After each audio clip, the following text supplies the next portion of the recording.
what if the very trait, like the exact thing modern dating advice tells you to hide, Right. your natural desire to nurture, to care, to be this traditional safe harbor, what if that is actually the ultimate cheat code to standing out? Such a crazy thought. Think about that for a second.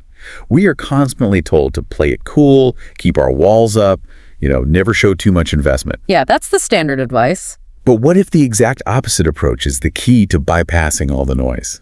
Welcome to the Deep Dive. Today we are exploring this absolutely fascinating roadmap designed for Filipino women navigating the Western dating market. And honestly, the psychology we are unpacking today applies to anyone trying to find a real connection. Oh, absolutely. The stakes here are incredibly high for you listening because the core thesis we are diving into is that finding a partner is absolutely not about erasing your cultural identity to fit some Western ideal. Not at all. It is about mastering strategic authenticity to stand out in the absolute digital minefield of modern dating apps. It really is a digital minefield out there. And, to really grasp what that strategic authenticity looks like in practice, we first have to understand the terrain we are operating in. Right. You cannot deploy a strategy without understanding the psychological environment of the person you are trying to connect with. You have to know the board before you play the game. Exactly. We are talking about two completely different emotional ecosystems colliding, and the friction between them is where things get really fascinating. The friction is where the magic happens. So let's break down that collision, starting with the baseline environment that Western men are operating in. Yeah, let's look at that.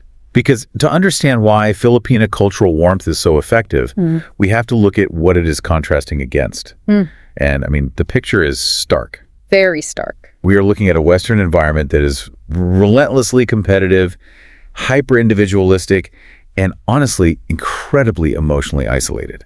It feels like a perpetual, exhausting gladiator arena. That is a highly accurate way to visualize it. Right. You wake up, you strap on your armor, you fight your battles at the office, you fight for social status, and society basically tells you to never, ever take that armor off. Yeah, the gladiator arena. Yeah. If we look at Western societal conditioning, especially for men, vulnerability is frequently penalized. Oh, completely. Self-reliance is the ultimate expectation.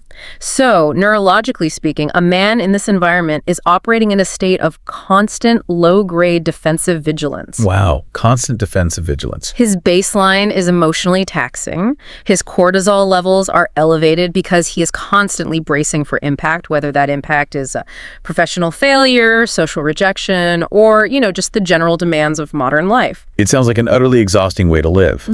But then he encounters genuine Filipino cultural warmth. And it changes everything. Right, and what strikes me is that this isn't some grand, theatrical, romantic gesture. It's the simple things.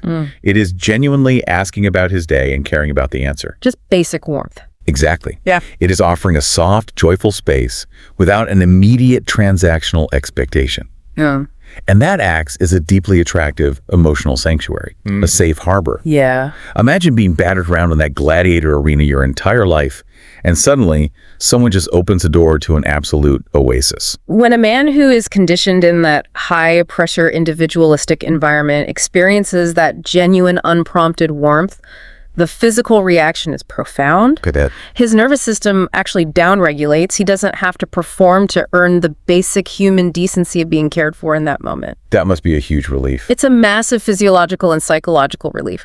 But, and this is a critical distinction we have to make, there is a very dangerous line to walk here. Right, and I have to push back here because I hear be a sanctuary and offer a soft place to land, and alarm bells go off for me. Understandably. In modern Western dating, offering to be a sanctuary sounds like a fast track to becoming a doormat. Yeah. How do you mathematically prove your competence while doing this? Doesn't constantly providing that emotional safety risk, crossing the line from being an equal partner to just being a subservient caregiver? It is a completely valid skepticism, and it's a trap a lot of people fall into.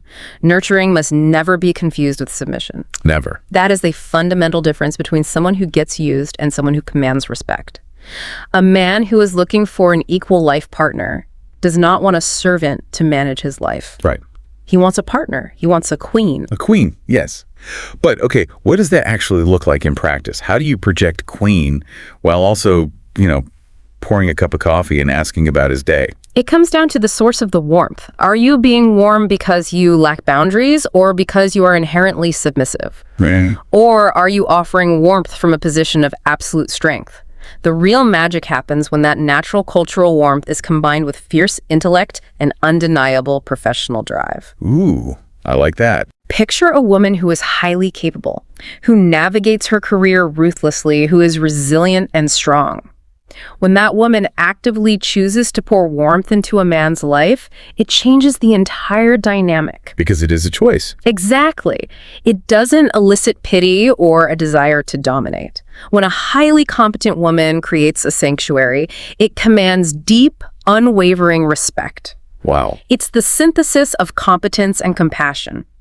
In the Western market, those two traits are often incorrectly viewed as mutually exclusive.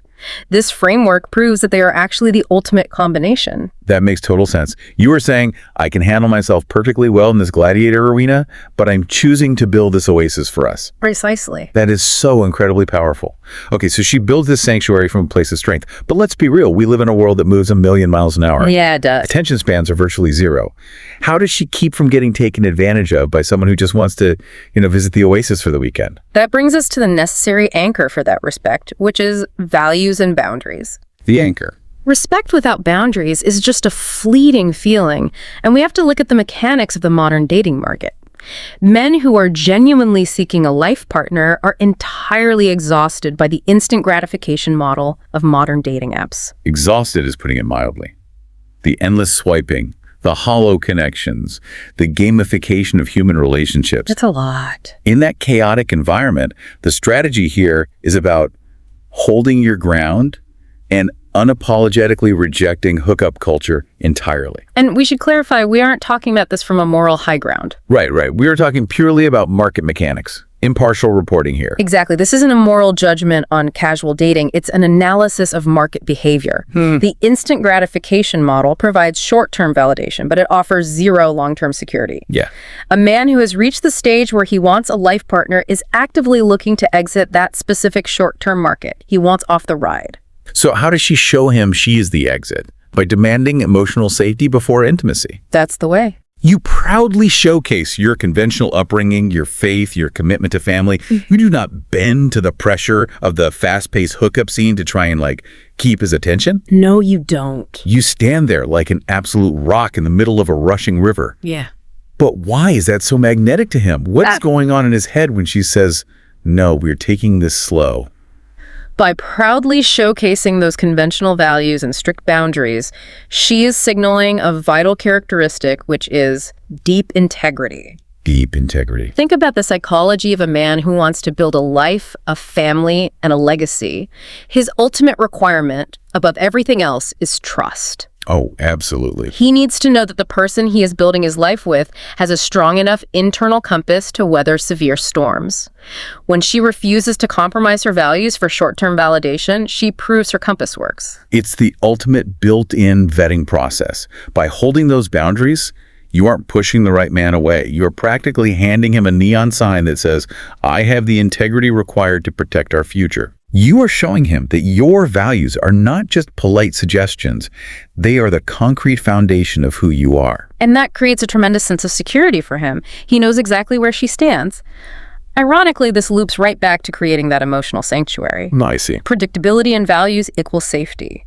He doesn't have to guess if her loyalty will shift with the wind. Okay, I am visualizing this. We have the emotional sanctuary built on competence. We have the rock-solid conventional boundaries signaling deep integrity. It sounds completely foolproof. It does seem that way. They are totally aligned. But I have to pump the brakes. Yeah. Because if both sides have this deep respect and they share these long-term values, how do they still manage to completely crash the car? They crash the car because they are driving with two entirely different sets of road signs. The cross-cultural communication gap is where most of these incredibly promising connections fall apart. This is the part that absolutely fascinated me, because it hinges on a specific cultural phenomenon. We are talking about the Filipino concept of tampo. Let's break this down because it perfectly illustrates the danger of this gap. Tampo is a prime example of high-context communication. It's the practice of using quiet withdrawal, silence, or like a subtle shift in demeanor to communicate hurt feelings or disappointment. Right. In a high-context culture like the Philippines, communication relies heavily on the unspoken. Body language, shared assumptions, and silence do the heavy lifting. Right. So imagine they are at a dinner party. He gets caught up talking to his colleagues and completely forgets to introduce her for 20 minutes. It happens all the time. She feels ignored. In her cultural context, the most dignified, mature way to express that hurt without causing a scene is tempo. She gets quiet. She withdraws her warmth. Yes. To her, it's like communicating via Bluetooth. It's a seamless, invisible connection built on shared cultural proximity. She assumes his emotional Bluetooth is on, and he will immediately sense the connection drop, realize what he did, and comfort her. But the Western man doesn't have emotional Bluetooth. He doesn't. He operates on hardwired, plugged-in verbal communication. Western culture, particularly male Western culture, is overwhelmingly low context. Very literal. Words mean exactly what they mean, and silence means nothing is happening. If there is no verbal conflict, he assumes everything is fine. He doesn't even have the receiver turned on. Yeah. So she is sitting there in the passenger seat on the way home, broadcasting her hurt through silence, waiting for him to read the room. What does he actually see when she does this? This is where it gets tragic. Yeah. He completely misinterprets that high-context silence. He doesn't see a woman who is hurt and needing comfort. He sees a woman who is suddenly acting cold for absolutely no logical reason. Oh, man. Because his environment has conditioned him to constantly look out for threats, he views this sudden withdrawal as manipulative game playing. He thinks she's giving him the silent treatment to punish him or control him. Oh, that is devastating. She is sitting there feeling vulnerable and waiting for him to show he cares, and he is sitting there gripping the steering wheel, building up resentment, thinking she's playing toxic mind games. It's a mess. It is a massive, inevitable train wreck born entirely out of a translation error. Exactly. The intent is to seek comfort, but the impact is emotional distance. It is the source of so much unnecessary heartbreak. So how on earth do you bridge that? If the Bluetooth isn't working, how do you fix the connection? Well, The solution is profoundly simple, but executing it requires a massive psychological shift. You have to move away from relying on subtle hints, and you have to adopt strict, low-context, literal communication.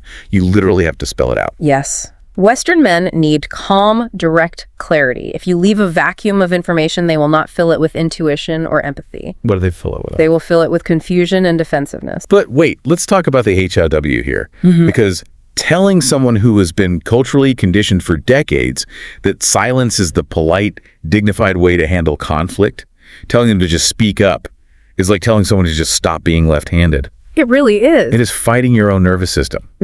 When she feels that sting of being ignored at the party, her entire body is screaming at her to withdraw, to protect herself, to go into tempo. That is the crux of the difficulty. Rewiring that real-time emotional response requires immense vulnerability. I can't imagine. In high-context cultures, verbalizing hurt directly can feel aggressive or overly exposed. It feels like you are stripping away your dignity. To bridge the gap, she has to practice pausing her nervous system's instinct to retreat. She has to fight it. She has to override the feeling that saying, "I am hurt," makes her look weak. She has to force herself to plug in the hardwire. And the phrasing suggested for this is so beautifully plain. Instead of retreating to the car in silence, she just says, "I felt a bit hurt when you didn't introduce me earlier. Can we talk about it?" Just that. Just that. No screaming, no passive-aggressive sighing, no slamming doors.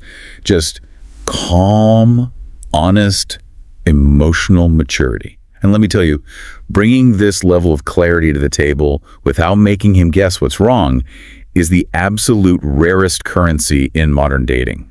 The rarest currency indeed. Think about this from his perspective in the gladiator arena. Okay. He expects relationships to eventually descend into the exhausting drama of poor communication because that is the norm he is used to. So true. When a partner instead offers him a literal roadmap to her feelings, here's exactly what hurt and here's how we can fix it together, it builds an unbelievable amount of trust. It's like giving him the instruction manual. It proves that conflicts can be solved logically and lovingly as a team. It removes the emotional terrorism of the silent treatment. Emotional terrorism. That is exactly what it feels like to him.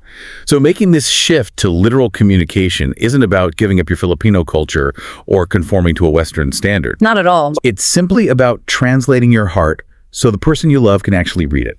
You are upgrading the communication software so nothing gets lost in translation. That is the perfect way to frame it. It is an upgrade, not an erasure. Which brings us to the most critical realization of this entire deep dive. Yeah. When you look at all these elements together, the sanctuary, the boundaries, the direct communication success is absolutely not about erasing your identity. Right.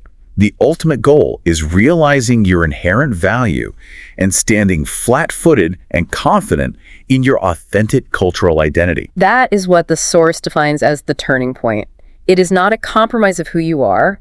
It is an arrival at who you are meant to be. Beautiful. The turning point is that exact beautiful moment where true alignment meets absolute readiness. It's taking the best parts of who you naturally are, like the warmth, the dedication, the family focus, deploying them strategically and communicating them clearly. And the picture painted of this culmination is so powerful. It really is. It describes the moment a woman who has been carrying the weight of the world, navigating her career, family expectations, and the chaos of the modern dating market, finally meets a man who proves he can be her anchor. An anchor, not someone to control her and not someone for her to manage. Exactly. When he respects her boundaries and responds positively to her clear, low-context communication, he proves he has the stability to match her strength. It shifts the entire relationship dynamic from seeking approval to seeking genuine alignment. Carrying the weight of the world and finally finding an anchor. That is the ultimate payoff for strategic authenticity. It absolutely is. So to recap this incredible journey for you listening, we started by building an emotional sanctuary, proving that traditional warmth, when combined with fierce competence, commands absolute respect in a high-pressure gladiator world. All right. We anchor that respect by holding firm conventional boundaries and completely rejecting the instant gratification of hookup culture to signal deep, undeniable integrity. Which is key. We tackled the massive hurdle of the translation gap, overriding the nervous system's instinct for tempo to upgrade to the rare currency of low-context, literal communication.